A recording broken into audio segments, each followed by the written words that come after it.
If personhood is on a spectrum, if it is contingent, then by this logic we have depersoned many categories of people, which is a feature, not a bug, of the pro-abortion movement.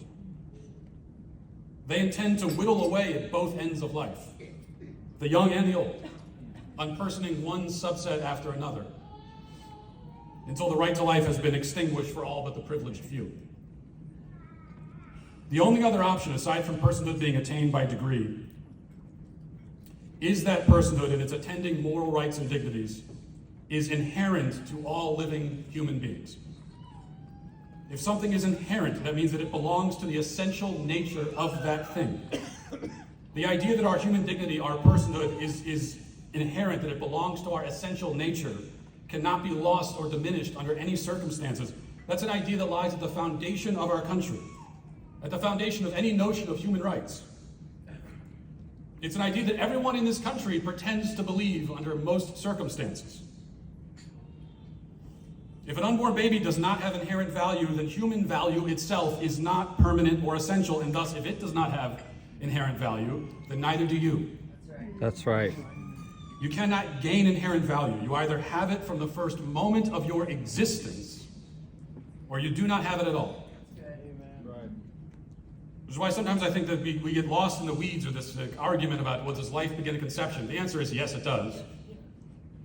But also, existence begins at conception. There's no question about that, is there? Whatever you want to call the child at the moment of conception, it at least exists, doesn't it? And if you say that life does not begin at conception, then what you are saying is that there was a moment of your own existence when you were not a person, and that doesn't make any sense. How could there be a moment of your own existence when you were not you? And the personhood argument for abortion is actually even worse than it sounds at first. It's so bad that even if it were true, it would do almost nothing to prove the pro-abortion case. This is how wrong these people are, that even if they were right, they would still be wrong. Because the personhood argument for abortion is a syllogism with a missing premise. It seems to go like this. Premise one, an unborn baby is not a person. He is merely a potential person. Conclusion, therefore we can kill him. Now wait a second. Two does not flow logically from one. You're missing something here. You skipped over a step. Just because someone isn't a person doesn't necessarily mean that you can kill them. That's a whole separate case you need to make that you haven't made. There's a whole other premise you have to establish. You haven't even tried to do it. So even if I conceded this point, even if I let you make the first massive logical leap and I said, okay, it's not a person, it's a potential person, you still have another even bigger leap to make. Because now you need to prove that it is okay to destroy this potential person.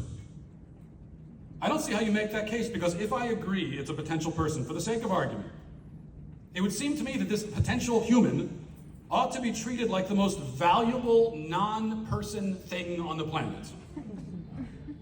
It would seem to be the second best thing next to being a person.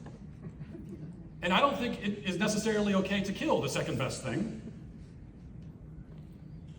I mean, wouldn't the potential person still be more valuable than, say, a sea turtle egg? Sea turtle eggs are protected by the federal law. There's no question that sea turtles aren't people. Now, to be clear again, I don't even for a moment buy the idea that an unborn person is just a potential person. I reject it outright on scientific, logical, and moral grounds. I'm just trying to establish that the argument doesn't work even on its own premise.